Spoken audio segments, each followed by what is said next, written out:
Hey guys, it is Elayne, and today I want to talk to you guys about the books that I read in middle school and if I would read them again.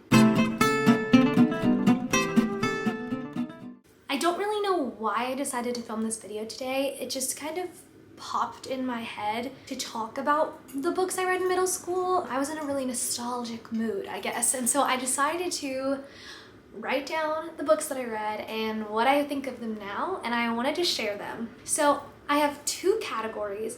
The first one is books that I had to read for school. The second category is books that I read for fun. And then I will also be kind of like tier ranking these, but not really. I'm just going to be saying I would never, ever, ever read them again. I would read them again if I was forced to.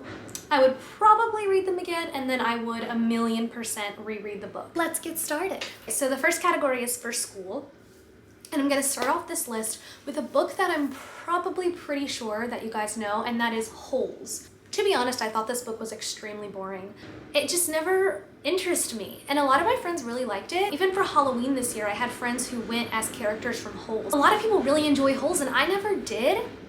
I will say, the like kissing Kate character, do you guys know what I'm talking about? Like the killer who would like kiss all, and she would like steal their money and like kiss them and stuff. I would definitely read a spin-off book about her and her only. I would not reread Holes. I had to read Holes in 6th grade. Sorry, there is a train. The next book that I had to read in middle school was in 7th grade, and this book was called Tangerine. Not a lot of people that I've talked to in college had to read Tangerine. This is the worst book I've ever read for school in my entire life. Maybe not the worst because I really hated the jungle. That really grossed me out, but this is a close tie. If not first, it's second after the jungle. Seriously, I hated Tangerine, but this is another one that a lot of my friends really like. It's like Holes. I thought Holes was boring, but so many people love it. Same with Tangerine. My little sister loved Tangerine. It was one of her favorite books she's ever had to read for school. So I guess this one's a hit or a miss as well. The main character plays soccer and my little sister plays soccer, so I think that might have had something to do with it. If you like sports, you might have liked Tangerine in middle school. Tangerine is about this kid who has partial blindness and he has an IEP because of that. This book did raise a lot of really good discussions about like IEP and going to school with a learning difference or a disability. And so it was a great conversation to have, but so much happens in Tangerine for no apparent reason. Like there's literally a sinkhole. There's like this whole thing with spray paint that if you've read the book, you know what I'm talking about. That's like horrific. I'm pretty sure there's a fire. And it's just like constant bad thing after bad thing after bad thing. And it's like, okay, we get it. It was just way too much negativity for me. There was so much going on and I just thoroughly did not enjoy Tangerine. So I would never, ever, ever read Tangerine again. 8th grade, the book that we had to read was The Giver. This is one that I actually really enjoyed. I think most people enjoy The Giver because it's just a great story. It's not one of my favorite books ever, but I did thoroughly enjoy it and it has great messages and everything. We also got to watch the movie in class and what is his name? Brandon Thwaites. I had a biggest crush on him in 8th grade because he was in Maleficent. He played Prince Philip and he was so cute. He had like the flowy hair. And then he was also in The Giver, so we got to watch that in class and me and my friends were like, So that was great. But besides the actor who played Jonas, The Giver is just a great story. It's just very well written and it's very beautiful. So I would probably read it again. The next two books I also had to read in 8th grade. We had a unit about the Holocaust in my English class, which was kind of interesting because we hadn't really had a social studies class on the Holocaust yet. So we kind of went into this unit blindly, or at least like I did. I don't know about other kids, but I didn't really know much about the Holocaust besides, you know, like little stuff that we talked about here and there, but I didn't have a huge historical context about it. So I had to read a book called The Devils Arithmetic, and it's a really good book, but there is so much specific Jewish holidays and customs that I had absolutely no idea anything about them. It's a very, very specific book, and if you don't really have a great historical context or you don't know a lot about Jewish holidays and customs, it's very hard to follow, especially because I believe this is the book where it weaves in and out of the past and the present. So it's like they're at a Jewish holiday, like a dinner thing, and one of the main characters like gets sent back in time. So I would definitely read this book again just because now I actually know about that stuff and I would probably actually understand the story a lot better. And then the next book that we had to read was Night. And that one I actually definitely would 1,000,000% read again. It's very sad though, so it's probably one that like I wouldn't pick up by myself. I would probably have to be required to read it, especially right now. I'm not in the mood for a sad book, but it is one that I think is very important and it tells a very good story, so it's definitely one that I would read again. Those are the two books that we had to read for our Holocaust unit. They're both very good books. Both are books that I would read again just because we had no context about what they were telling us about. Those 5 books were the only books that we were required to read in middle school. So the next category of books is the ones that I read for fun. Just to preface this, none of these are unique. I was the most mainstream middle school book reader, but I thought that I was so edgy and quirky and different and not like other girls. But sis was just reading The Hunger Games. You're gonna know all of these books. I'm not revealing anything special to you. We'll go ahead and get started with Twilight. Twilight. This one I have already reread, so I of course would definitely read it again. This is a side story. I have this vivid memory of laying in bed and reading Twilight. I cannot remember which book this happens in, but Bella is trying to unbutton Edward's clothes and Edward is like, no, stop, because you know, he wants to like wait till married and everything. And I vividly remember like slamming the book shut and like having secondhand embarrassment so badly in my bed. And I was just, I just can remember like laying there and being like, oh my gosh, Bella, that is so embarrassing for you. I vividly can still remember that, and sometimes if I think hard enough, I can still feel the feeling that I was experiencing for Bella. I love Twilight. I would definitely read it again. Twilight is one of those books that I can literally open to any page and just start reading and understand what's going on. The next one is The Hunger Games. Okay. Me and The Hunger Games have a very close and personal relationship. My best friend in middle school and I, her name is Caitlin, we were obsessed with The Hunger Games, like obsessed. I wore a Mockingjay pin every single day to school, and the inside of my locker was just PETA posters. I had a PETA pillowcase. I had multiple Hot Topic Hunger Games shirts. I went to the Walmart movie release party, which is where I stood in line for a few hours waiting for the movie to come out on DVD while Walmart gave me a cupcake. I wrote fan fiction about the Hunger Games, but it wasn't on Wattpad. This was like my friend and I had a notebook that we would pass back and forth writing about if the Hunger Games happened in the future with Peeta and Katniss's kid, Annie and Finnick's kid, and like Gale and somebody from District 2's kid. Like we just wrote this weird fan fiction about another Hunger Games, like Hunger Games, the next generation. We were so like cool and edgy, but come to find out everybody was a Hunger Games girl, so cute. I would definitely reread these. I would not just reread it for the nostalgia, but The Hunger Games is actually a really good novel.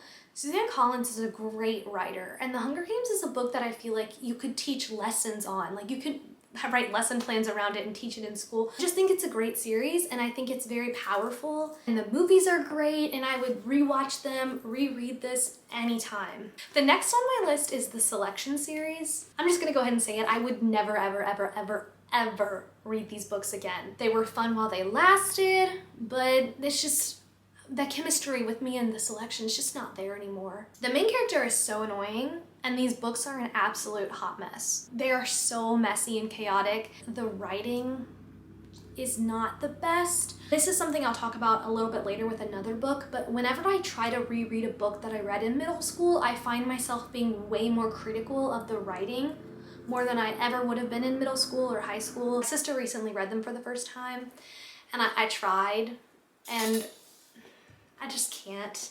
America is so annoying. And I'm not talking about the country, but that's annoying too right now, but that's besides the point. I'm really sorry to Kira Cass because I think she's a really cool person, but I could never go back and put up with America again. The next one is The Mortal Instruments, and this is the one that I want to talk about with writing. I love The Mortal Instruments.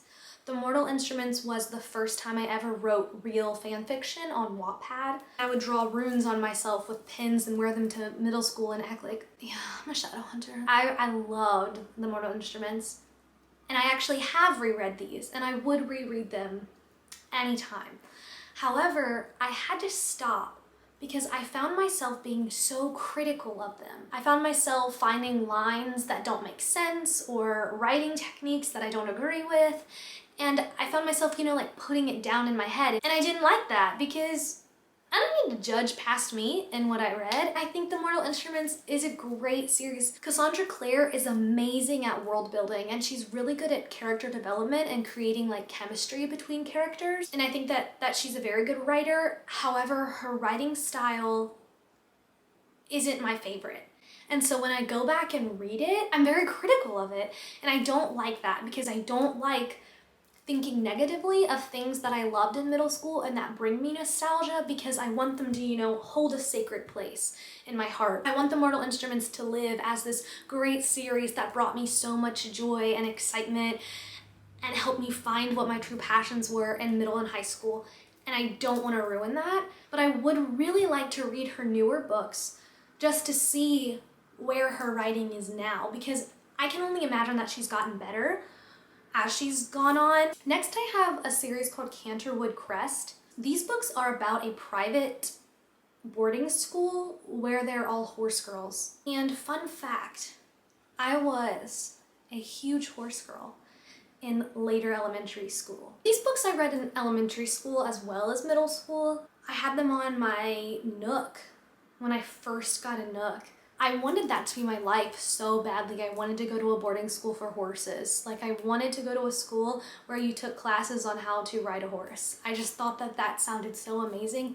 I really like boarding school stories as well. So Canterwood Crest, would I want to relive my days as a horse girl? Like, would I really want to go back and relive that? Yes, I absolutely 1,000,000% would, because that was when I peaked in life, when I was a wannabe horse girl. So I would probably reread these, although I probably wouldn't. It's not gonna be top of my reread list, but I would do it.